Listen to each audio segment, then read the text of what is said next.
Hello बच्चों, मैं आपके सामने लेके आई हूँ वो है अफ्रीका में राष्ट्रवाद, जिसका उदाहरण था घाना।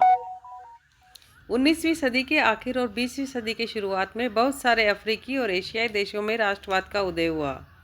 इनमें से बहुत सारे देशों में राष्ट्रवाद का उदय स्वतंत्रता के लिए उपनिवेशवाद विरोधी संघर्षों के तहत हुआ था। अफ्रीका में औपनिवेशिक शासन तानाशाही जैसा था। विदेशी शासकों के प्रतिनिधि के रूप में केवल मुखियाओं को ही शासन चलाने की छूट दी जाती थी, या फिर अफ्रीकियों के बारे में केवल गोरे प्रतिनिधियों द्वारा सभाएं कानून बनाते थे। कम से कम दूसरे विश्व युद्ध के बाद तक अफ्रीकियों के पास निर्णय लेने या प्रतिनिधित्व की ताकत नहीं थी।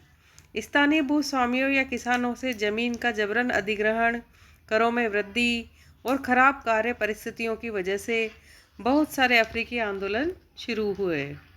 1957 में घाना स्वतंत्रता पाने वाला उप सहारा अफ्रीका का पहला देश बना। इससे पहले उसे गोल्ड कोस्ट के नाम में जाना जाता था। यहाँ स्वतंत्रता आंदोलन का नेतृत्व कुआमे नक्रूमा की कन्वेंशन पीपुल्स पार्टी कर रही थी। घाना की जनता ने स्वतंत्रता के लिए हड़ताल, बहिष्कार और जन आंदोलन का रास्ता अपनाया था। 1951 में कन्वेंशन पीपल्स पार्टी को चुनावों में जबरदस्त सफलता मिली थी। इस पार्टी ने उस प्रणाली का विरोध किया जिसमें ब्रिटिश शासकों ने मुखियाओं को विधानसभाओं में अपने प्रतिनिधियों को भेजने का अधिकार दिया हुआ था।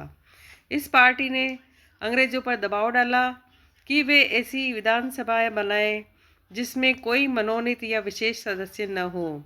1954 में इस मांग को मान लिया गया और 1956 में नई विधान परिषद के लिए चुनाव हुए।